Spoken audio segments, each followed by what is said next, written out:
Who are immigrants in the US today? There are about 45 million people in the US who are foreign born, about 13.7% of the population, or 1 in 7 people. The foreign born population is expected to reach about 90 million by 2065. Of these current foreign born populations, 45%, about 21 million, are naturalized citizens.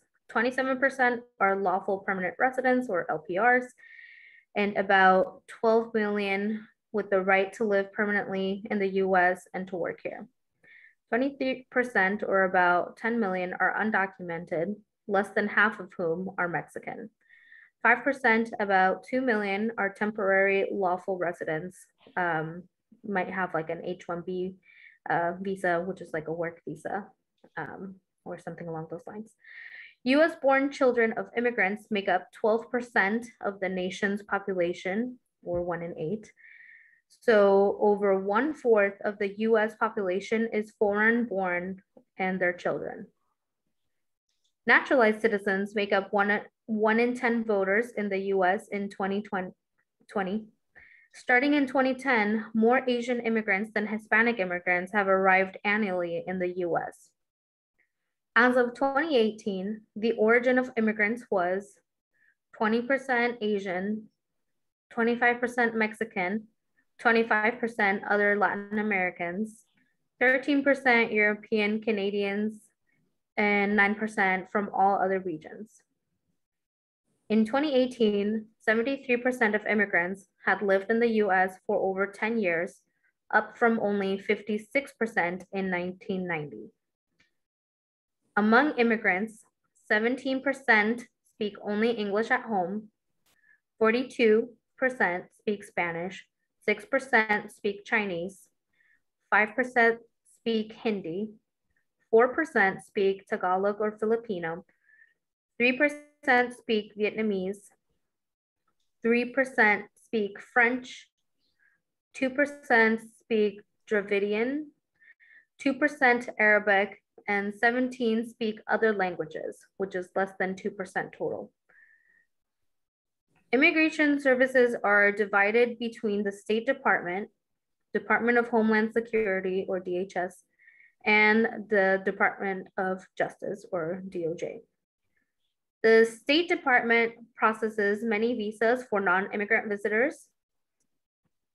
However, USCIS, or US Citizen and Immigration Services in DHS, processes immigration applications for citizenship, LPR, asylum, refugees, H visa, U visa, T visa, and VAWA self-petitions.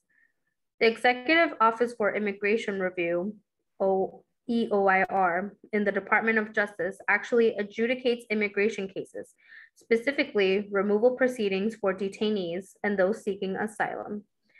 It is very understaffed. As of September 2021, cases submitted are taking 934 days to process, or 2.5 years. CBP, or Custom and Border Protection, 65,000 employees are charged with border security, people, customs, and agricultural goods. They police the border and have authority to stop anyone within 100 miles of the border. They can arrest and hold the undocumented temporarily. Officers are required to be bilingual, Spanish and English, and are required to ask if a detainee is afraid of returning to their country, which is to establish if they are asylum seekers. In Lydia's specific experience, many detainees have spoken up and saying that officers don't speak understandable Spanish, and they did not ask them if they were afraid to return to their country. They also aren't given much information when at the border as to what their next steps are once they do enter the country. ICE, Immigration and Customs Enforcement, is responsible for enforcing immigration laws. They monitor detained and non-detained immigrants. Their jurisdiction for apprehension is inland US, as opposed to CBP, who patrols the border. They are also responsible for long-term detention.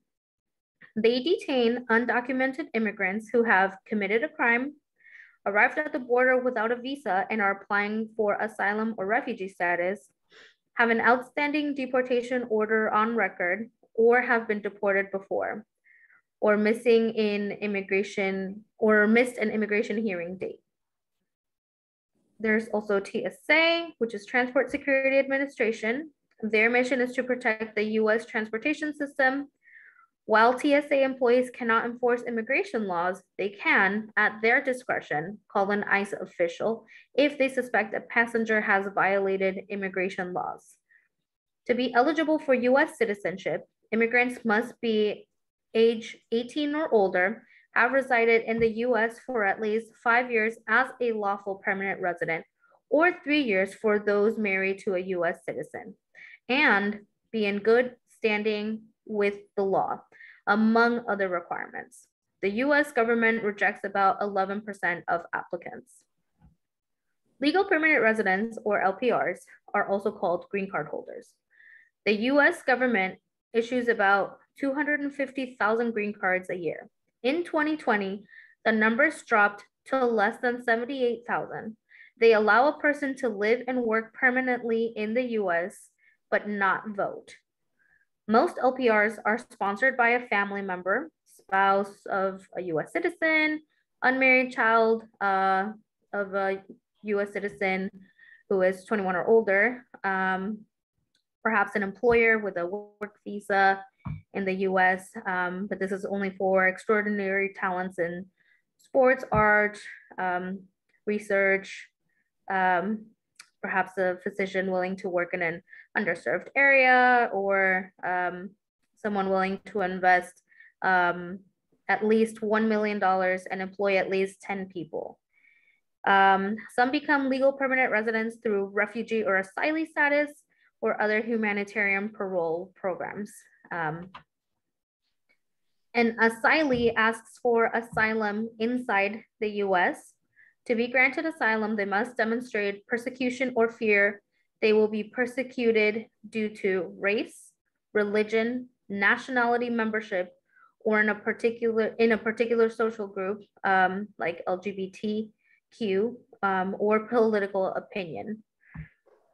International and national law protects the right of people to enter the US and ask for asylum. You can be deported if rejected. If you get asylee status, you can apply for a work permit after 1 year. A refugee asks for refugee status outside the US and is of special concern to the US for humanitarian reasons. They must demonstrate persecution or fear of persecution due to race, religion, nationality, political opinion, or membership in a particular social group. A refugee must receive a referral to the US Refugee Admissions Program for considerations as a refugee. The highest priority are those who are identified and referred to the program by the United Nations High Commissioner for Refugees, a United States embassy, or a designated non-governmental organization. Legal temporary workers include H-1B visas, which are issued to workers who work in specialized areas, often technology. If you are a legal temporary worker, getting a green card or LPR is complicated and lengthy. It depends not only on your prior status, but where you are from. Indians are the largest nationality of H-1B holders. A newspaper in India reported the average wait time for Indians with H-1B visas to get a green card was 195 years. For the undocumented, getting status may be difficult, if not impossible.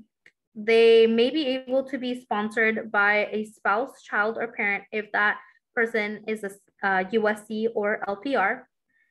The undocumented include DACA recipients, DACA standing for Deferred Action for Childhood Arrivals. These are immigrants brought to the US as children, many just mere months old. USCIS estimates there were 699,350 active DACA recipients in the US. It does not confer legal status, but it indefinitely delays deportation. It also gives you a work permit, and you can legally work in the US. An undocumented person may qualify for a U visa, a special visa for victim of crime, a T visa for victims of trafficking, or VAWA I-360 self-petition for spouses of US citizens or LPRs who are victims of domestic violence. These applications are complicated, often take years after being submitted to USCIS before they are reviewed. I believe processing times for a U visa at the moment is more than 5 years. And there has to be a police report of the crime, and only certain crimes qualify. The US is a nation of immigrants as well as enslaved people. It is important to remember that throughout its history, the US has treated people from different nations differently. Blacks were brought as slaves. Non-English Europeans were often segregated and discriminated against. Irish, Italians, Germans, Eastern Europeans, immigrants were seen as undesirables. The Chinese were recruited as workers but prevented from becoming citizens and run out of Western states. Japanese were prevented from becoming naturalized, and their US children were put in internment camps during World War II. Mexicans have been targeted for deportation both in the 20th and 21st century. Currently, they make up only half of the undocumented population, but over 95% of those deported. Currently, anti-Asian rhetoric and violence is terrifying these communities. So while we are a nation of immigrants and the enslaved, we have not been welcoming of all people who want to come to the US. Each of our speakers has a personal story of their journey here. We will now hear from them. Each speaker has about 15 minutes. They have been asked to talk about why they came into the US, what did they find when they got here, how was it different than what they expected, and what assumptions have people made about them. Our first speaker is Sandra. She's a housing coordinator for the Pierce County AIDS Foundation and commissioner for the City of Tacoma Commission on Immigrant and Refugee Affairs. Please put your questions for Sandra in the chat. And please tell us about your journey from Poland to the US, Sandra. So hello, everyone. My name is Sandra, and I moved to the States 5 years ago from Poland. I used to work for many different organizations abroad, for example, in Lebanon and Russia. And when I came back to Poland, I decided that I don't want to stay in that country.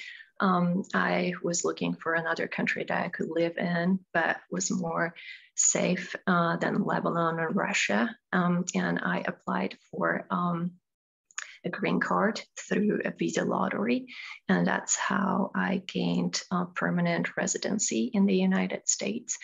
And I moved in here to the Tacoma-Seattle area 5 years ago. As I said, I came here mainly for economic reasons. And what I expected was a wealthy, very well prospering country. And at the time when I moved in here, especially in Tacoma, there was a huge homeless crisis. So when at that time I saw the villages and tents in the middle of Tacoma and Seattle, I was very surprised because it was definitely not what I expected from the country that I believed was one of the richest. So that was one of the biggest surprise for me to see that happening, because even though Poland is much different, we don't have it happen to that extent. And later on, I started understanding why as that, and started working in homeless services in Tacoma.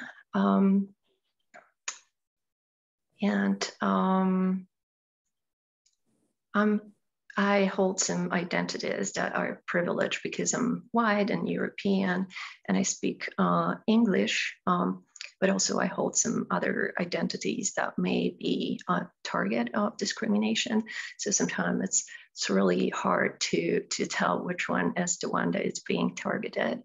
But the thing that I noticed the most from people, those are like comments and assumptions that they made about Eastern European people, or mainly women. I heard comments of people telling me how the European women typically look like or how they behave, which is kind of weird, because if anyone from these two could tell, that would be me, more than people who have very little contact with Eastern Europe or Europe in general. So sometimes I feel like the perception of who I'm supposed to be being from Eastern Europe is a little bit different than the reality. And also there is like personality in each person. Although I am shaped by my culture, I may not really be the same as people expect European women to be. So I feel like something that could help with that is just humility and being open to meet a person and know a person as a human versus like as a person who represents a culture. And maybe the comments on the culture and what we perceive, how we perceive other culture, may be hurtful for someone. So that's why. Sandra, you muted.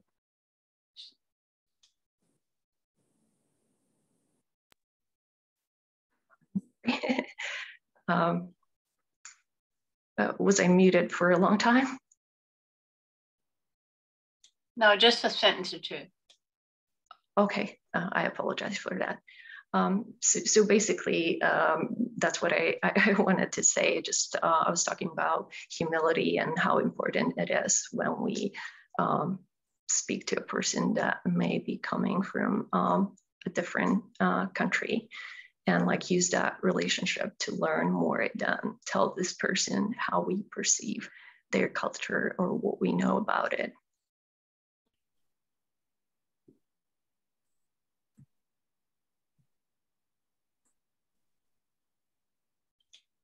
Stephanie? So I can answer any questions if there are any. I don't see any questions in the chat. Are there any, does any, or I don't, yeah, I don't see any questions in the chat. Cynthia, do you see any questions? No, I don't. So we can move again to Marcos. I just wanted to confirm, sometimes webinars have like different little chats. Okay, our next speaker is Marcos Antonio Orellana Pineda, a student who immigrated from Honduras. He has asked me to do, well, he asked Lydia to do his presentation in the form of a conversation.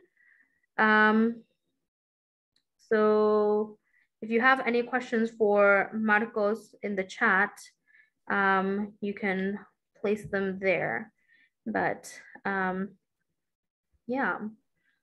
So, hola Marcos. Yes, Isabella.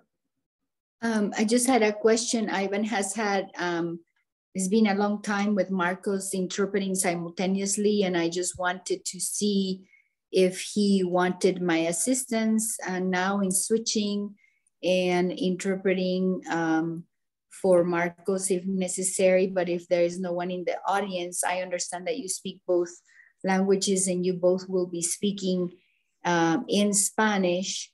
So I wonder if it's my turn to interpret in English for the audience. I appreciate that, and yes, yeah, we can switch now. But I would call Marcos, correct? That is correct. Okay. Señor Marcos, ¿ya activó su micrófono? Sí. Okay.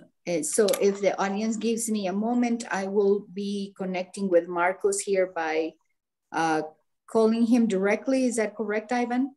No. We'll be doing it just this way. We'll Okay. do question and answer, probably do a consecutive interpretation instead of doing a... Ok, Marcos, buenas noches. Me llamo Isabela. ¿Puede escucharme? Sí, sí, la escucho.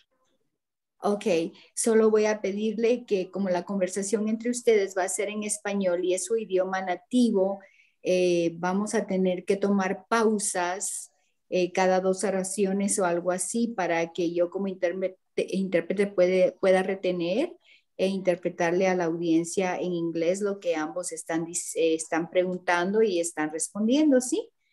Entonces, Okay, perfecto. En vez de hablar de corrido todo lo que tiene que decir, que me dé pausas cada 2 oraciones, algo así. Ok, perfecto. Muchas gracias. And then Cynthia, the questions are written in Spanish. Should I read them both in Spanish and English, or is Isabella going to be interpreting my question as well?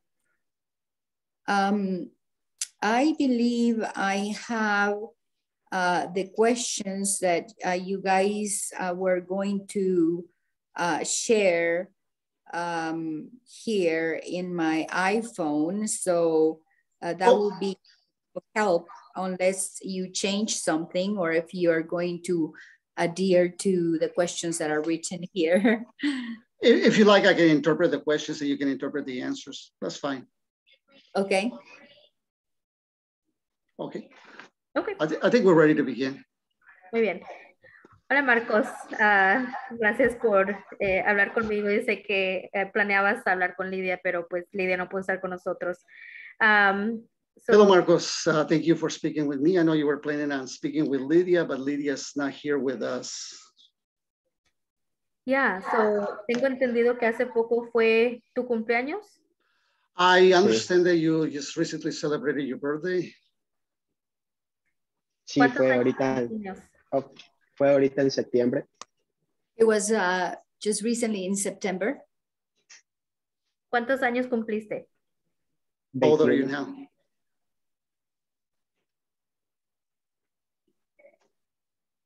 I think he said 18. 21. Oh, 21. Ok. Naciste en Honduras. Cuéntanos un poco de tu niñez. You were born in Honduras. Tell us a little bit about your childhood. Bueno, la verdad, cuando estaba en Honduras, me crié sin padres, sin mamá, ni papá, ni hermanos, ni nada de eso. Well, the truth is that when I was in Honduras, I was raised up without a mom, a dad, brothers or sisters, nothing like that. Pero por lo que recuerdo, estuve con mis abuelos hasta que tuve como 8 o 9 años. But what I remember is that I was or lived with my grandparents until I was 8 or 9 years of age.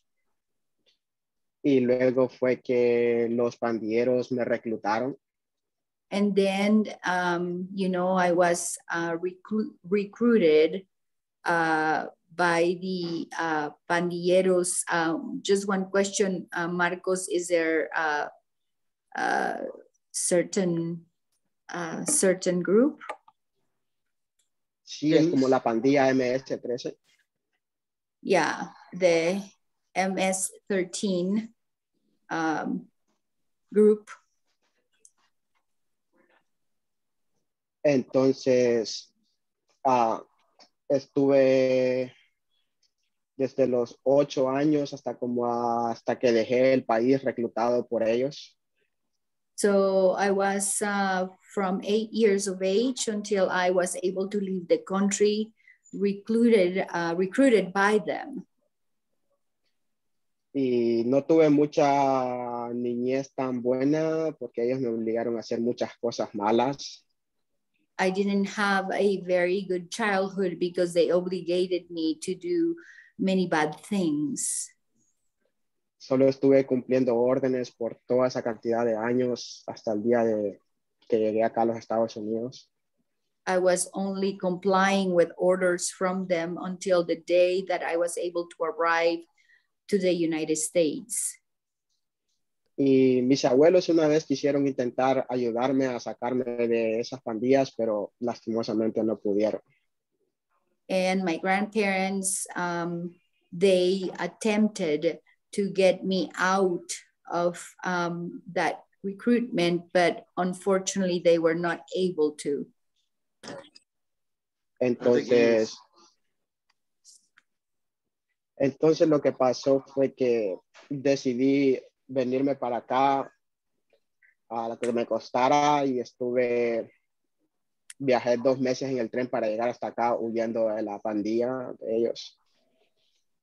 So what happened was that I just decided to come over here, and it was very difficult, and it basically took me about 2 months to escape from them and make it here.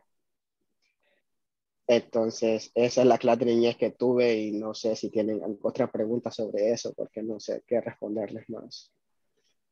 And that is the story that I have about that. And I don't know if you have questions about it because I wouldn't know how to respond without them. Sí. Cuéntanos un poquito de tus estudios. ¿Hasta qué grado estudiaste? Tell us a little bit about your schooling. How far did you go in school? Estuve yendo en Honduras hasta el 6º grado. I attended school in Honduras until 6th grade.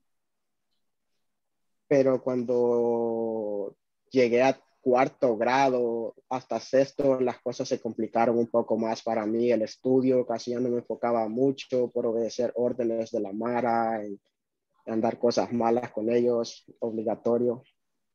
But it was obligatory to basically accept orders from them. So since I was in 4th to about 6th grade, things became very complicated and very difficult because of that. Recording in progress. Entonces, llegué hasta 6º grado, pero estudié cuando tuve 16 años. Comencé a estudiar otra vez en el 2017. So I started to study again in 2006 and 17, and I was able to make it until 6th grade. Porque tenía 3 primos y entonces la Mara los mató a ellos. Because I had 3 cousins and the gangs killed them all. Entonces en el 2016 que mataron el último, yo me decepcioné mucho estar con ellos y quise retirarme de ellos. So in 2016, when they killed my last cousin, I became very disillusioned with them, and I decided to get away from them. Entonces lo que pasó por eso fue que ellos quisieron arrestarme, como entregarme a la policía. So what happened with that was that they tried to arrest me and hand me down to the police. Ellos querían que yo trabajara dentro de las prisiones de Honduras. They wanted me to work inside the prison in Honduras. Entonces, lo que pasó fue que el juez me dio una oportunidad de estudiar. So what happened was that the judge gave me an opportunity to study. Y entonces estudié 1 año, en 1 año saqué 2 años de estudio, por eso llegué hasta 8º grado. And what happened was that I was able to study 2 years in 1, and that is the reason why I was able to make to 8th grade. Entonces, todo ese año estudiando lo pasé escondido en montañas a un lugar llamado Montecillo de Honduras. So all that time I was hiding in a place in the mountains called Montecillo de Honduras. Entonces me anduvieron buscando mucho tiempo hasta que una vez decidí viajar por mí solo para acá a los Estados Unidos. And they were looking for me for a very long time. And so one day I decided to travel to the United States. Y gracias a Dios, aquí estoy. And thank God, here I am. Eso. And that's it. Ok. ¿Puedes contarle a la audiencia cómo fue que tú conociste a Lidia? If you could tell the audience a little bit about how you met Lydia. La verdad fue hace mucho tiempo, no lo recuerdo muy bien, pero por lo que recuerdo,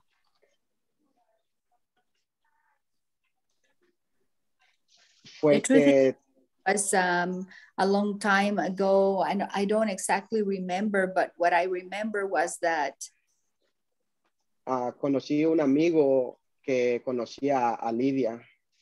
I met a friend who met or knew Lydia.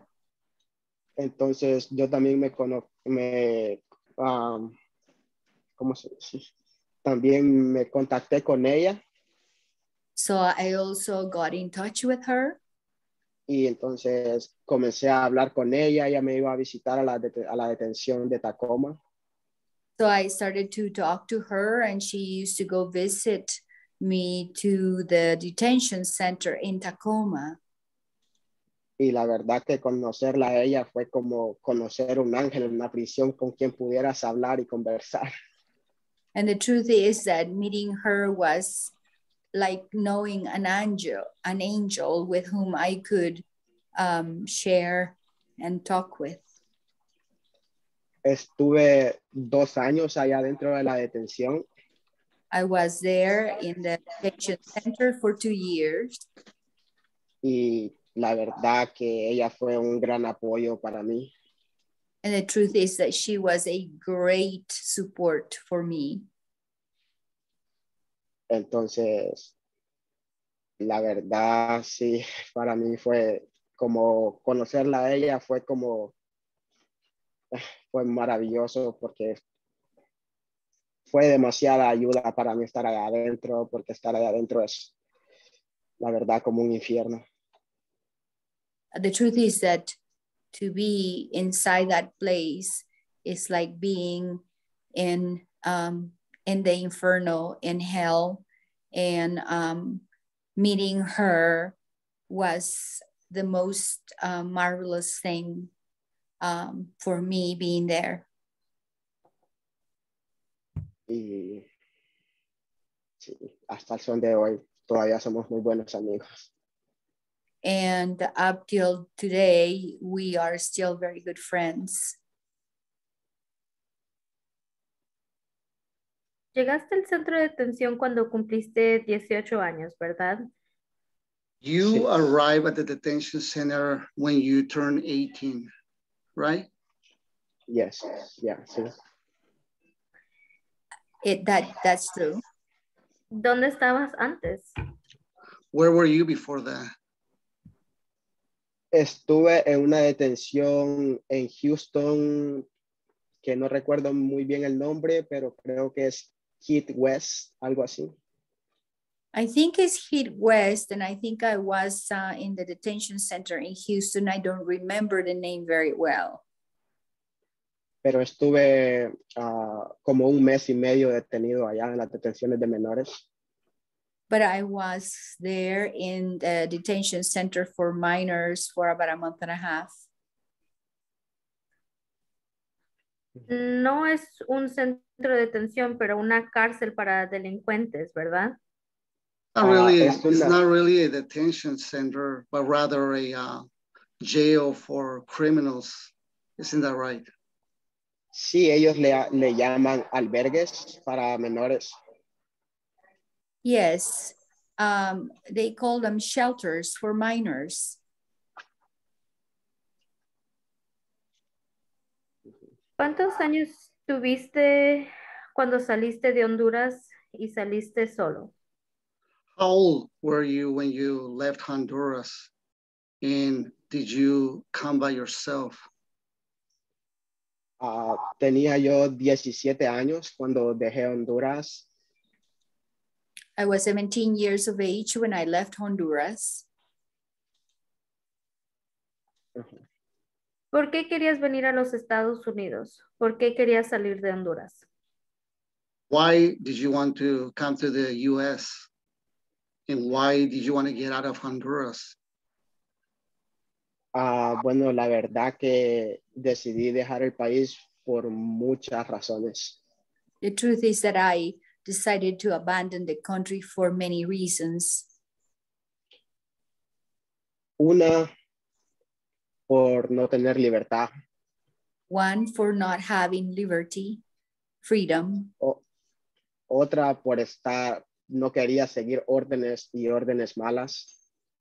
The other one is because I didn't want to follow orders and bad orders. Y no me gustaba ver cómo sufrían las personas que donde yo estaba le hacían daño y a mí me obligaban a hacerlo. Y siempre, todos los días pedía a Dios por una oportunidad de vida porque quería conocer lo único, yo le llamo como la vida humanitaria, vivir una vida libre, honesta y tranquila.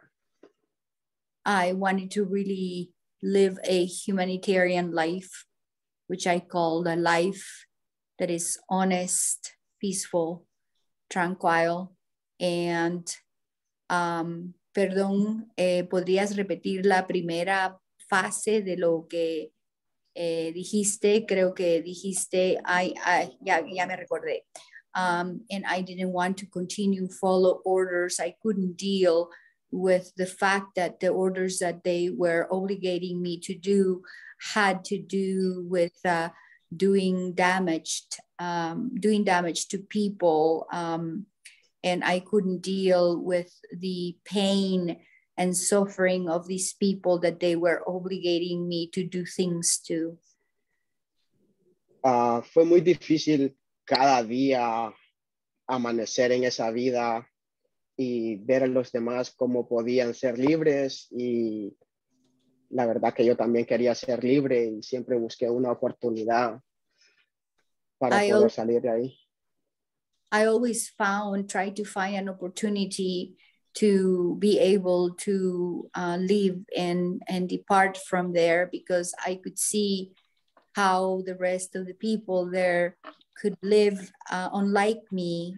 They could live a free life. Siempre lo que quise fue libertad, estudio, trabajo y una vida normal. I always wanted a normal life. I always wanted freedom. I always wanted to study and a job. Esa es una de las razones que también por eso decidí dejar el país. That is also one of the reasons why I also decided to leave the country. Y escapar de esa esclavitud en la que estaba. And escape from that slavery in which I was.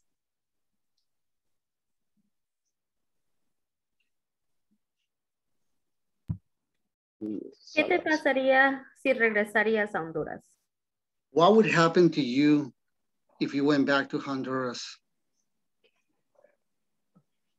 La mera verdad que no me gusta ni pensarlo. The truth is that I wouldn't even want to think about it. Esa pandilla está demasiado enojado conmigo por la razón. The gang is very angry at me for the same reason.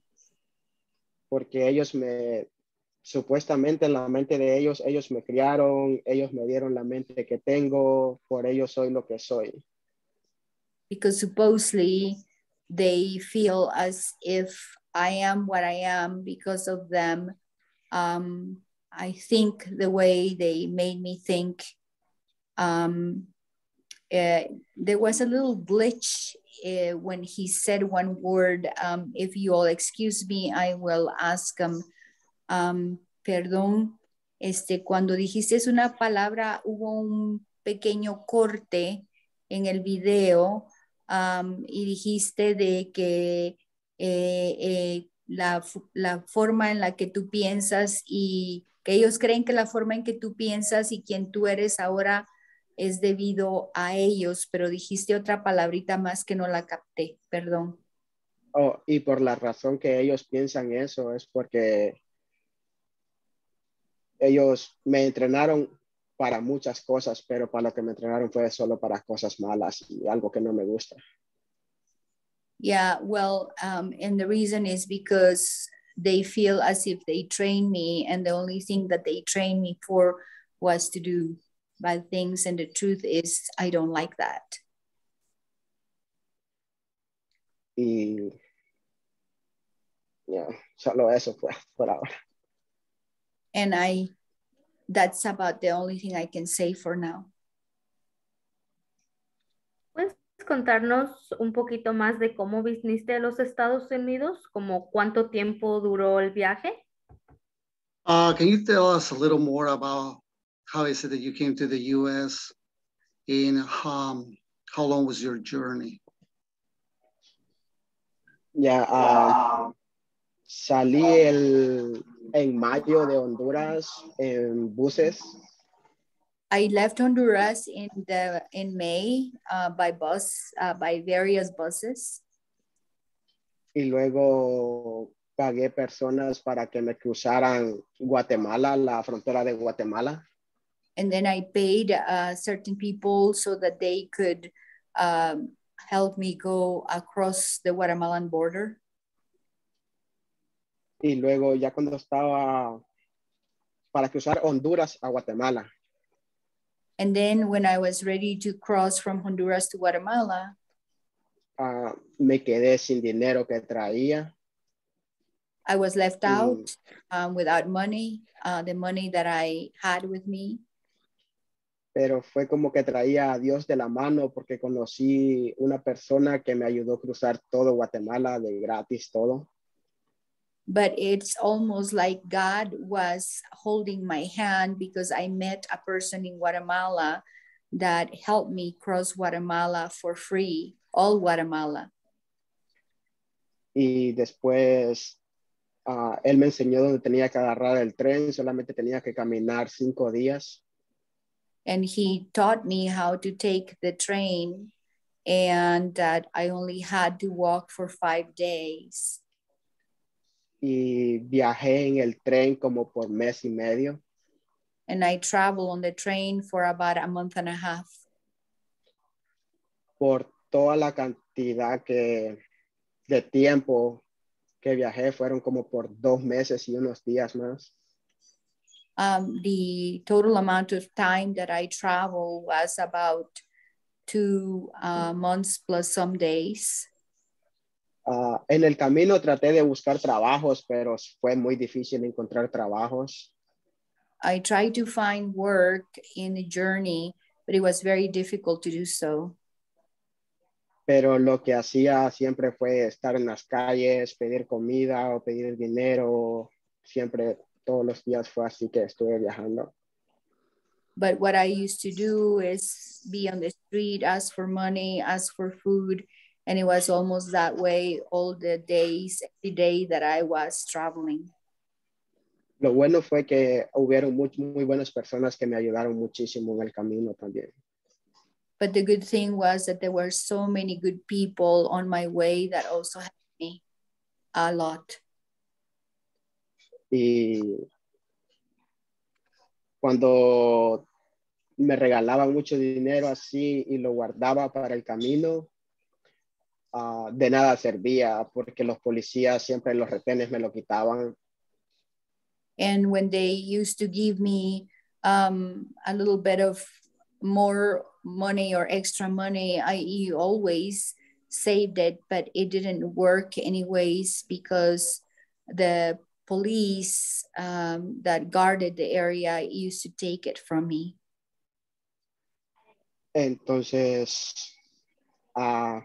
hubieron muchos problemas también en México, estuve muchas veces en prisiones. Hubieron unos policías buenos, pero de repente en unas estaciones había unos policías muy duros también. And in Mexico, it was very difficult because I was in many jails there. There were some of the police officers that were kind or good people, but there were also others in the stations that were very bad people as well. Pero hubieron muchas personas que apoyan a los emigrantes, por eso también no me deportaron de México. And there are also many people there who support the immigrants, and that is the reason why I wasn't deported from Mexico. Lo último, ya casi por llegar aquí, venía con un hondureño y con otro de Honduras y uno de Guatemala que conocí en el camino. And the last part of that is that on my way here, I was traveling with one guy from Honduras and another one from Guatemala. Ellos eran muy buenas personas. They were very good people. Pero nada más que nos pasó un accidente en el tren. But we had an accident on the train. Que lastimosamente ellos ya no están con nosotros en este mundo y solo estoy yo aquí, gracias a Dios. No sé por qué Él quiere de mí, pero aquí estoy explicándoles lo que pasó. And unfortunately, they are not longer among us. I was the only survivor, and I don't know why God wanted it that way, but thanks to that, I am here talking to you now. Y después, como tenía 17 años, decidí entregarme a pedir ayuda en la frontera de México a Estados Unidos. And because I was 17, then I decided to ask for help at the border between Mexico and the United States. Y así fue que pasé todo ese recorrido de Honduras aquí. And that's how all that journey took place from Honduras all the way to here. Cuando cruzaste la frontera, ¿cómo lo hiciste? ¿Por el puerto de entrada de inmigración? ¿Por el río? ¿Y por qué lo hiciste así? When you crossed the border, did you go through the entry point, immigration entry point? Did you cross the river, and why? Yo estaba en un lugar cerca de la frontera llamado Piedras Negras. I was at a place near the border called Piedras Negras, meaning black stones. Y iba a pasar el río, iba a cruzarme el río, pero decidí mejor entregarme en el puente con migración. I was going to cross the river, but then I decided that it was best to just give in and go to the border patrol. Y luego les pedí asilo y no me querían dar, pero les insistí hasta que ellos dijeron que está bien. And I asked for asylum and I insisted because they didn't want to give it to me, but then they decided that it was okay to do so. Y así fue como entré acá, pasé la frontera. And that is how I was able to cross the border. ¿Te pasaron a Border Patrol? ¿Pasaste tiempo en la hielera o en la perrera? Did they cross you through the Border Patrol? Did you spend time in the ice box? Or what they call the perrera? The dog. Or the dog pound? Mm-hmm. Or kennel? Estuve 4 días en la hielera. I was 4 days in the ice box.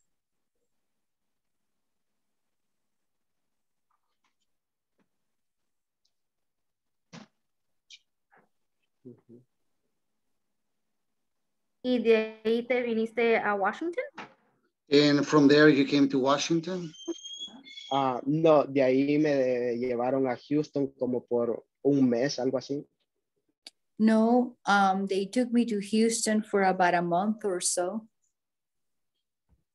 Y después de eso fue que me mandaron aquí a otra detención, a otro albergue llamado Selma Carson Home. And after that, it was when they sent me here to another detention center. ¿Cómo se llama el centro de detención, perdón? Se llama Selma Carson Home. Carson Home.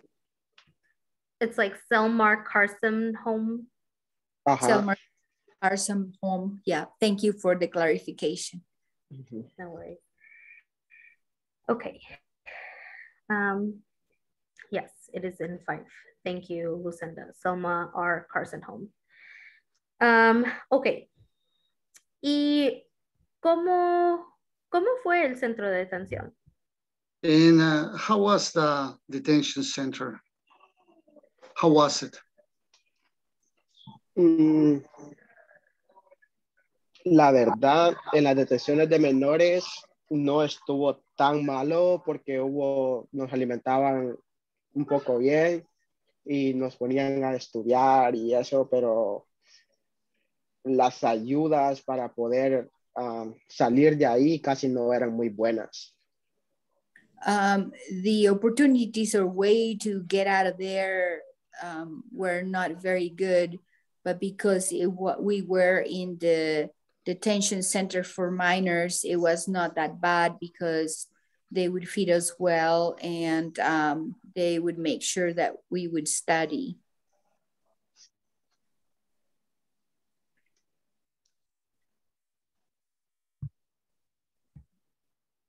Okay. Y ¿nos puedes contar un poquito de tu familia norteamericana? ¿Y cómo pudiste salir del centro de detención? And can you tell us a little bit about your American family and how were you able to be released from the detention center? Sí.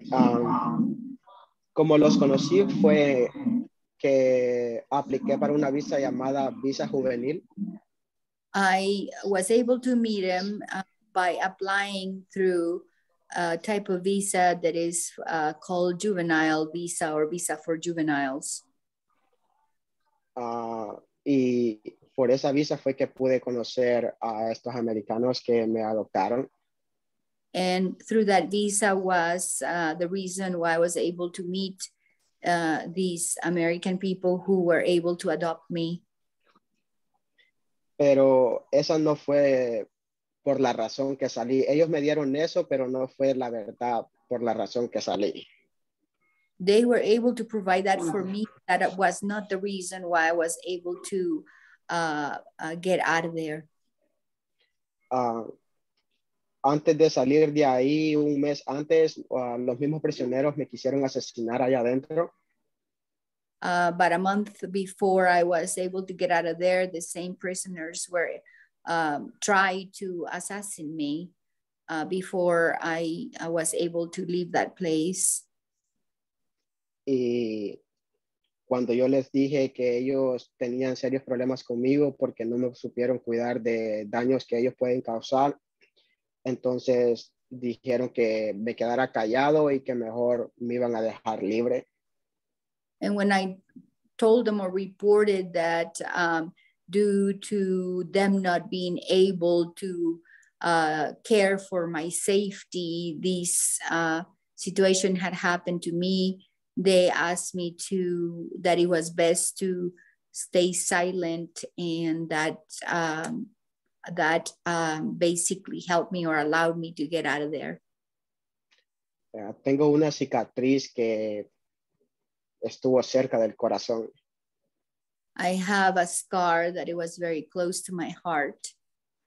No sé si la pueden ver, pero es esta. I don't know if you can see it, but it's this one. Y entonces me soltaron y así fue como pude llegar a la familia que estoy ahora.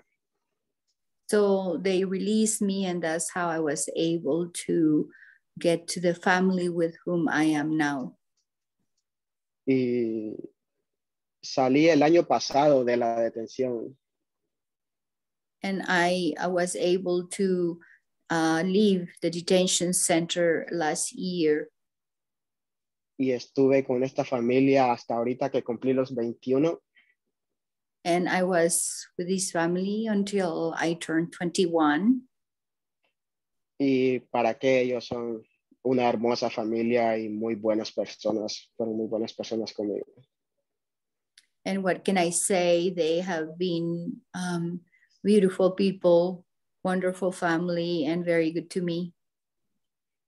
Y ahora decidí venirme para Seattle porque no es que sé inglés, pero lo poco que sé, quiero seguir mis estudios. And now I was able to come to Seattle. Although I don't know much English, but a little bit I know I want to use it to pursue my studies. Pero ellos todavía me siguen apoyando en cualquier cosa que necesite. Ellos me dicen qué necesito y todo, y les digo yo que pues, lo único que quiero es libertad y estudios y lo que siempre he querido. Así. Yes, and they always ask me what it is that I need. They continue to support me. They are in contact with me and always ask me what it is that I might need. And I always respond that what I most need is my freedom and to continue studying that. Y estuve ahorita estudiando en un colegio que se llama Seattle Wall School. And I am studying at a school which name is Seattle West School. No, la Escuela del Mundo, Seattle World, algo así. World. Okay, Seattle World School. Pero tuve que dejar ese colegio por la razón de que ahí solo son de 18 para abajo o 19. Y como tengo 21, ellos me están recomendando un community college. Mm-hmm. And I had to leave that school because that school only accepts students that are from 18 or 19 and below. And they have been recommended that I attend a community college. Y sí, esa es la historia que tengo con esta familia. Y ahora pues tengo la oportunidad de seguir unos estudios que nunca me los esperé hacerlo. And so that's the story with this family. And now I have the opportunity to pursue the studies that I never knew I would have.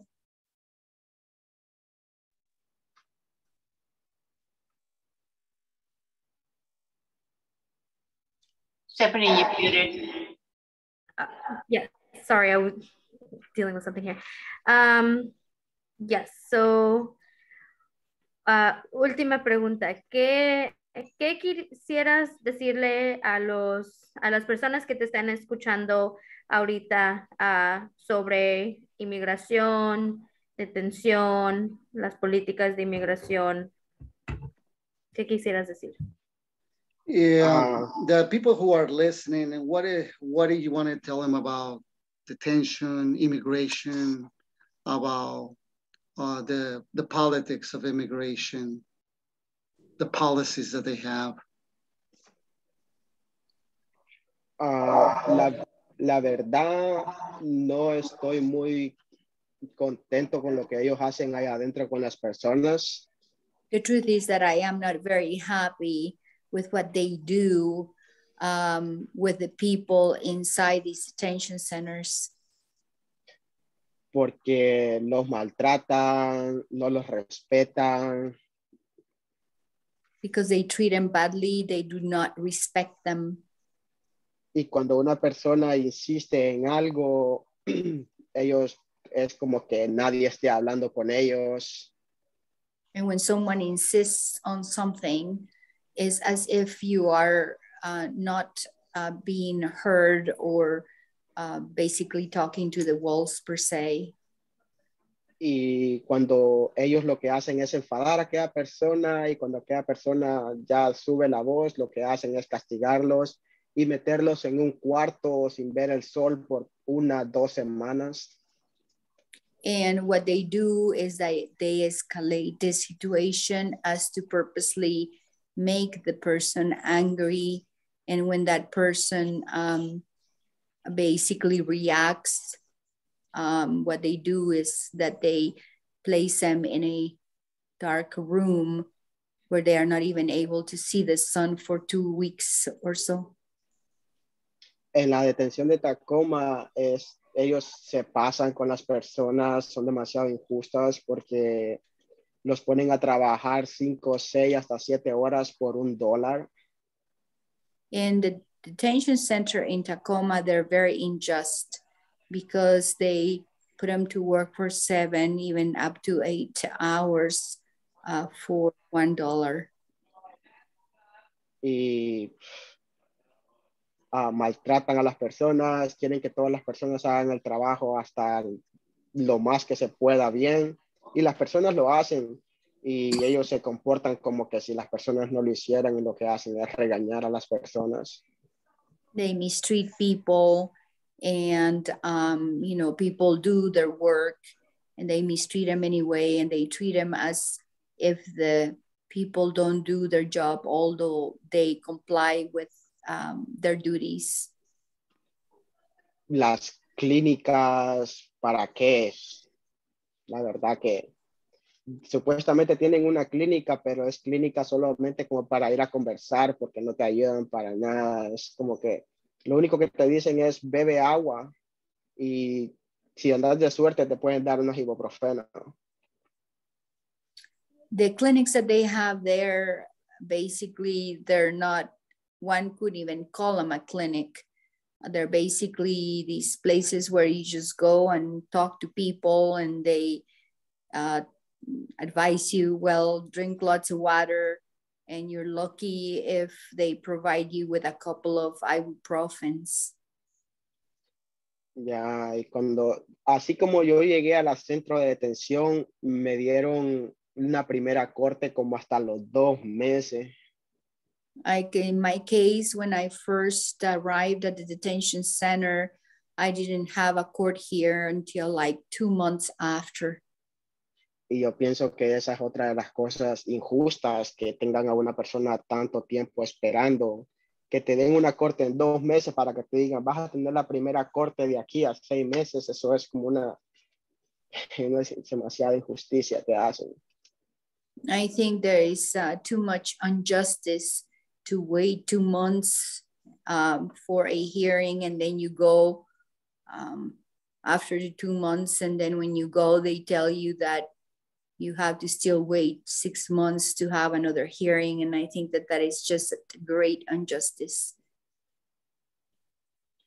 Ya, creo que es lo que puedo decir. No sé si tienen alguna pregunta o algo, no sé más.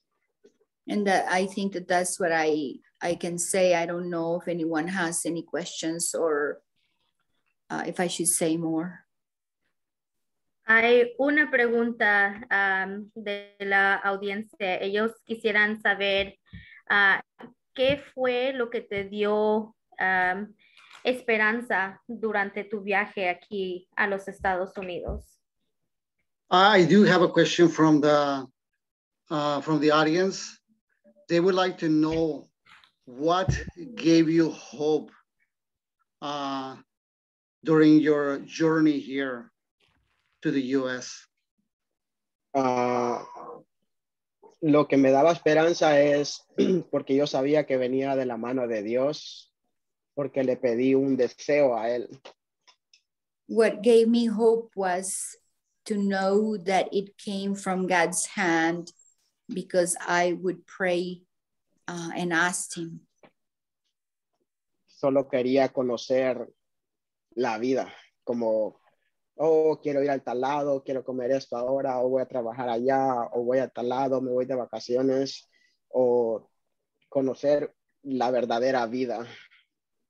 I just wanted to know the real life, like I go here, I go there, I can work, I can eat ice cream. I believe he said ice cream. I'm not sure. No. Dijiste un taladro, No, pasear. dije, no, es como solo hacer lo que todas las personas normales hacen, como cualquier cosa que ellos quieran, como tener la libertad, es solo eso. To have the freedom to do what any normal person would have the freedom to do, just that. Yeah, todas esas esperanzas, esa esperanza de conocer una vida como la que llevo ahora, eso me dio el poder de poder llegar hasta aquí y conocer, la verdad, buenas personas. And just hoping that I would have the type of life that I am now living, that I am now having, and be able to meet the good people that I have met. Yeah. Muchas gracias por contarnos tu historia, Marcos. Aquí en el chat me dicen muchas personas que quieren darte las gracias por decir tu historia. Sienten mucho lo que has tenido que pasar por tus pérdidas y te quieren dar muchas gracias de nuevo de compartir tu historia y por tener tanto valor en decirnos tu historia y llegar hasta aquí a los Estados Unidos. I want to thank you for sharing your story with us. Here in the chat, we have somebody who says that they want to thank you for sharing your story.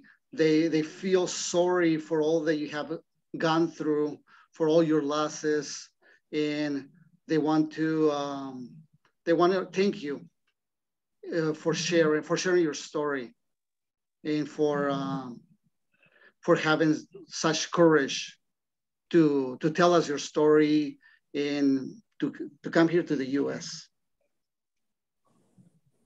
Yeah, el placer es mío poder estar conversando y hablando sobre todo esto con ustedes. The pleasure is mine to be able to be sharing and talking to you, talking to all of you about this. Gracias por escucharme también. And also thank you for listening to me. Gracias. Thank you. Okay, great. Now we will move on to our last speaker, and I just want to acknowledge that we're... Muy bien, ahora tenemos la última persona que va a hablar. Oh, sorry. Yeah, no, you're good. Yeah, so we know we're running a little short on time, but we had a mishap with the interpreters. But our last speaker, who I'd like to introduce, is Dara. She is currently a domestic violence coordinated specialist at the Korean Women's Association and a member of the Tacoma Mission on Immigrant and Refugee Affairs Committee on Community Safety. I understand that she has many friends and family watching from the Philippines, perhaps. So please put questions for Dara in the chat. Dara, please tell us your story of why you came to the US, what you found, how it was different from what you'd expected, and what expectations people have about you here. Go ahead, Dara. I have, can you hear me? Okay, I have written a short story and I titled it Tale of Millennial Filipino Immigrant in Estados Unidos. Moving in Estados Unidos is never an option. 2001, our family was living a simple life.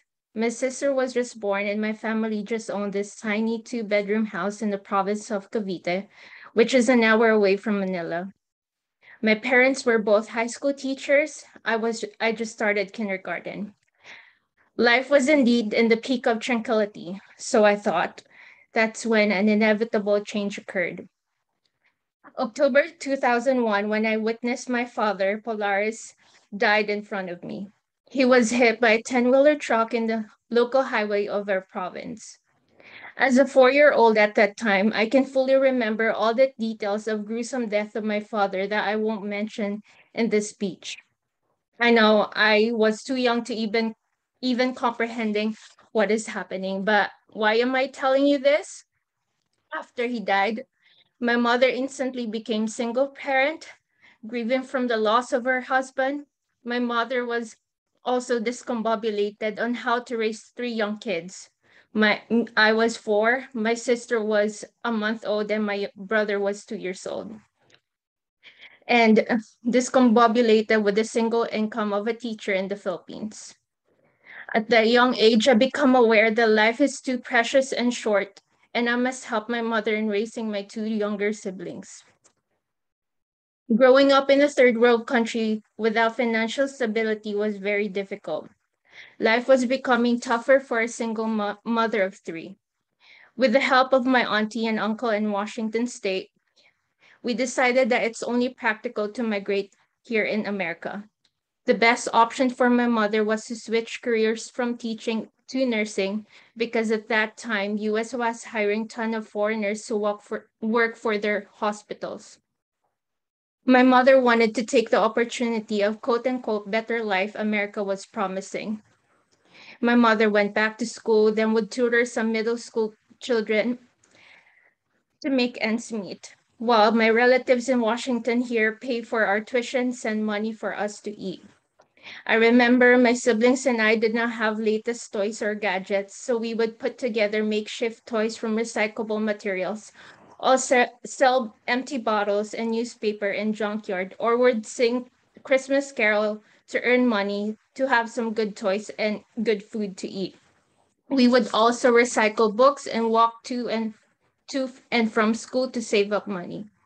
Our family may not have enough, but me and my siblings had the best childhood, and we always feel happy and safe.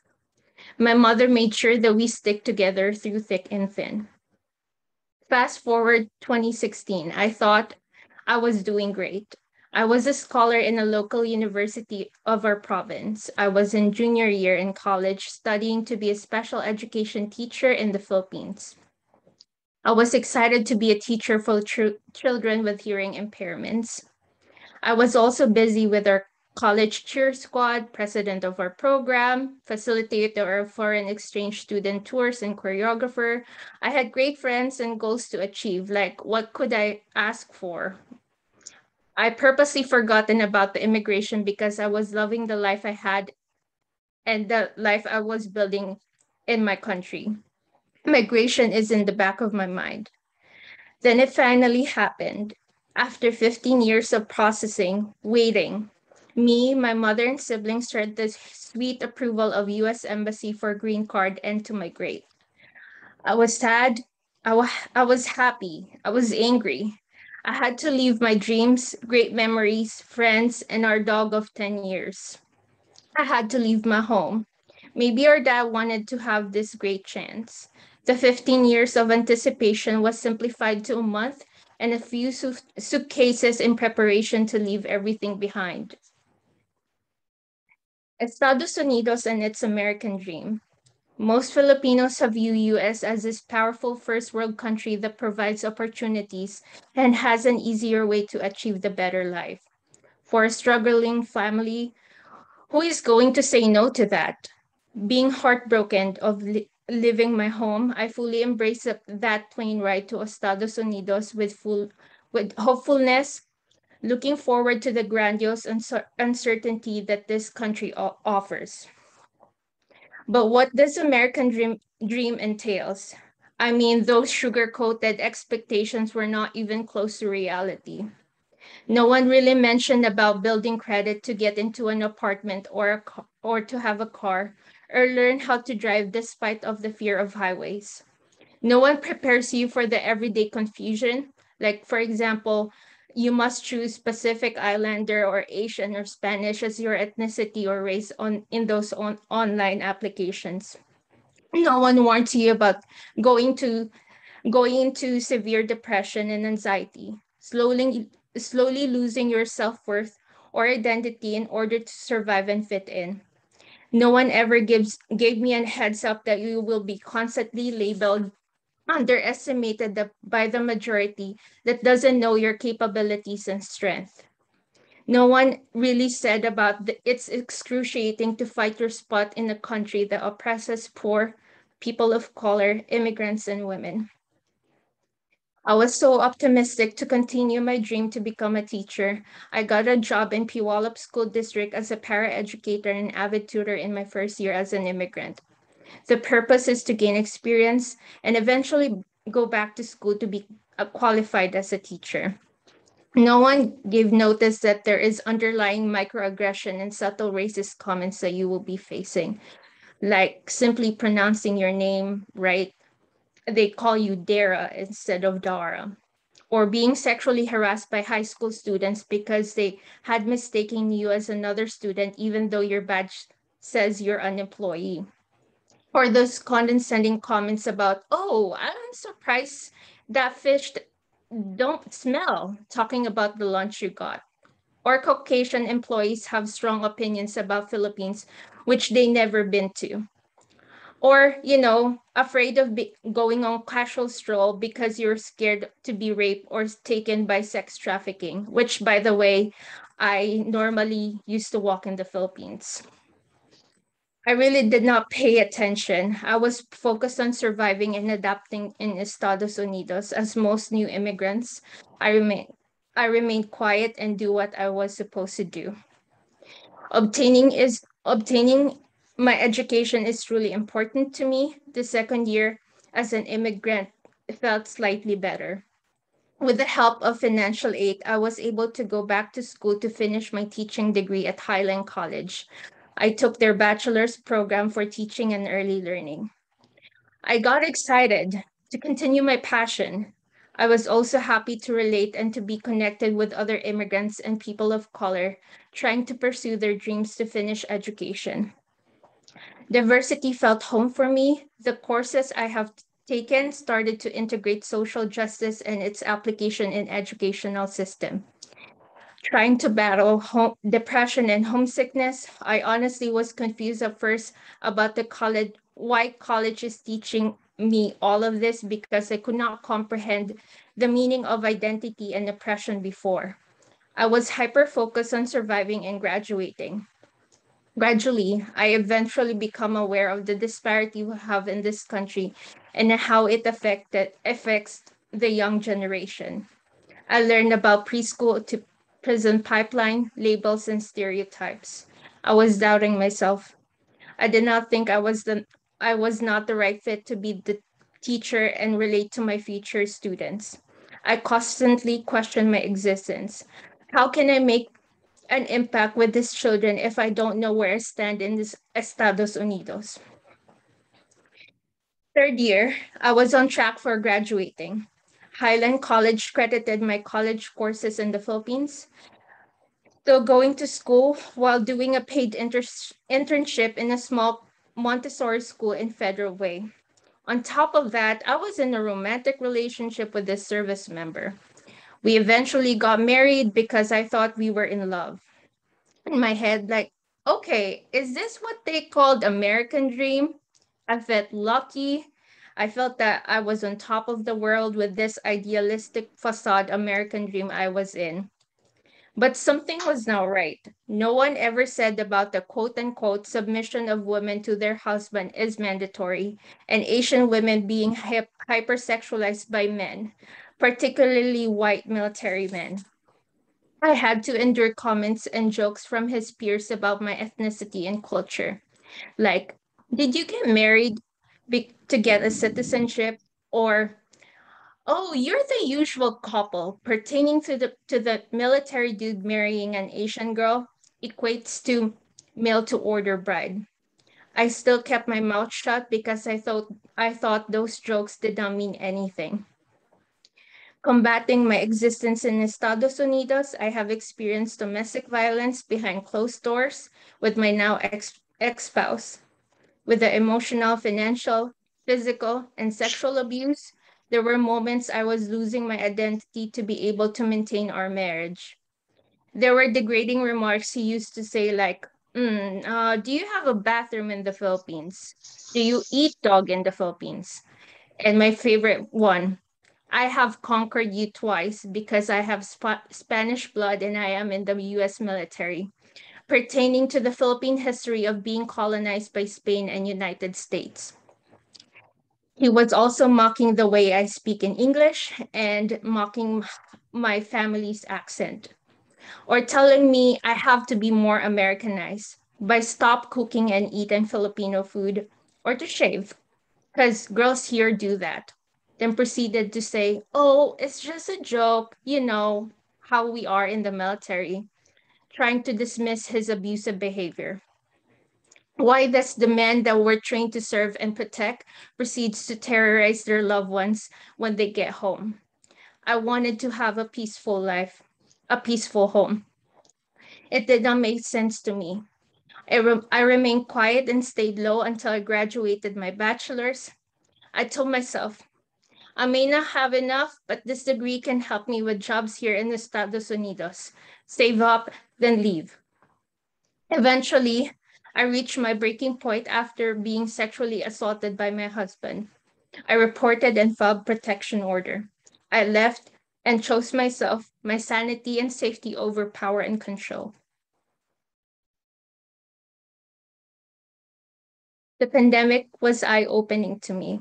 I knew racism was bad back then, but the news I've seen of my people blatantly being mocked, discriminated just because of their skin, language, and cultural background, as well as they have been associated this virus into our ethnicity, is infuriating.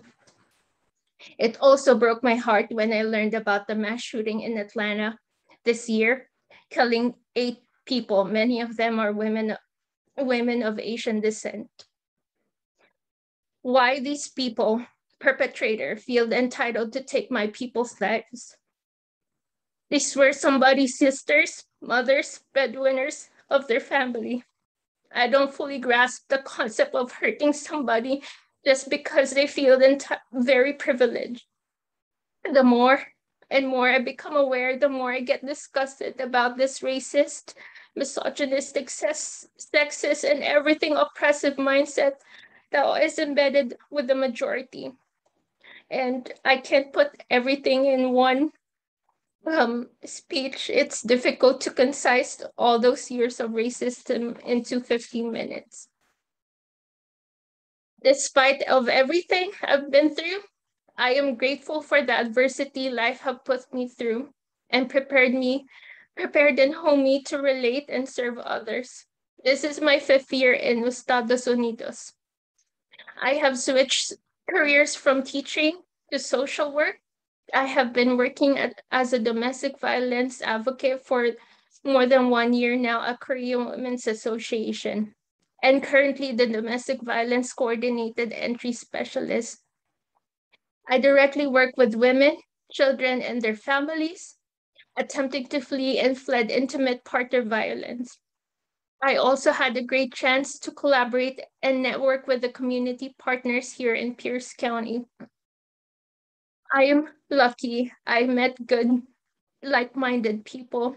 It feels good now to be in the environment where your capabilities and cultural background matter. Finally, if I feel the sense of belongingness. My friends, my colleagues, and my family are here in this Zoom supporting me, and I'm thankful for them to wholeheartedly embrace what I've been through and empower me to use it as a tool to serve others. We are experiencing a rapid paradigm shift, and it's happening now. This growing pains must happen to give our future generation, our children, the quality of life we have been trying to achieve. I hope the majority and the people that are turning blind eye will remove their rose-colored glasses. I wish that they will authentically acknowledge and take accountability for the history that still affects us today. I wish they are open to learning, appreciate the beauty of diversity and culture are making this country move forward. I wish that we can have an honest conversation with them, because honestly, these condescending tones and one-upping and disrespect is not working anymore. For my people, immigrants, people of color, and women, let's continue to build this solidarity to empower each other. Let's continue to learn and grow. We are the voice of our ancestors and future generations. My name is Dara Isabella, and this is my tale of millennial Filipina immigrant in Estados Unidos. This speech is for the better, for the people, for you.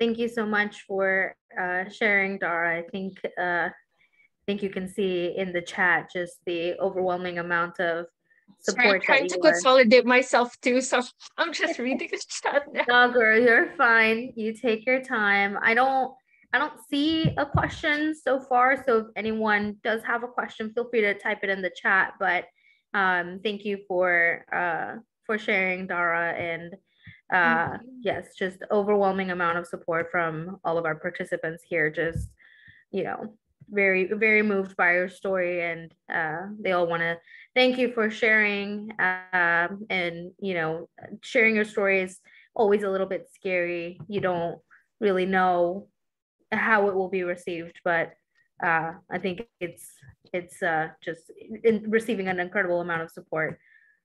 Thank you. I also want to thank League of Women Voters, NAACP, and Vibrant Schools for inviting us panels here to share our stories, because it truly feel that our voices matter. I really thank you all. And Dara, all of your voices do matter. We are so exceptionally proud of all of you this evening. It takes a lot of courage to come forward, and we hope that we created a safe place for that to happen. And know that we are here to support you. And on behalf of Vibrant Schools, please reach out if there's anything we can do. Just let us know. All of you. Thank you so much.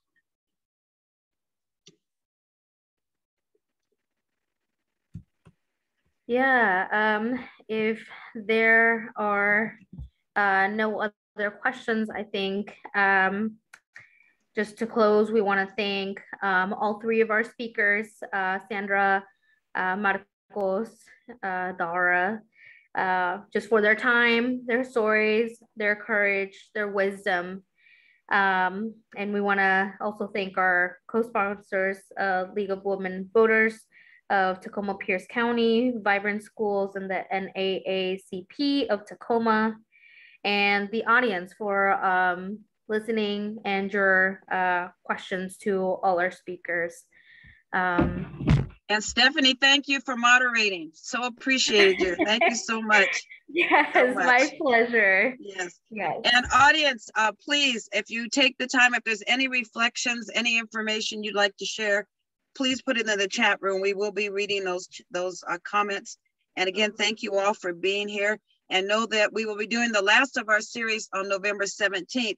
And it's all about, where do we go from here? Where's the hope? We talked about, especially with Marco's, hope was his driving force to keeping going. So we think that hope is the only way we're going to keep moving forward. So please join us on November 17th. We'll have a discussion about hope. What does that mean? How can we be change agents? How can we bring action to this? How can we eradicate this racist situation that we live in? What can we do to make things better? So again, November 17th, 7 o'clock will be our next forum. And again, thank you for being here this evening on behalf of the League of Women Voters, Vibrant Schools, and the NAACP. Thank you so much, everyone.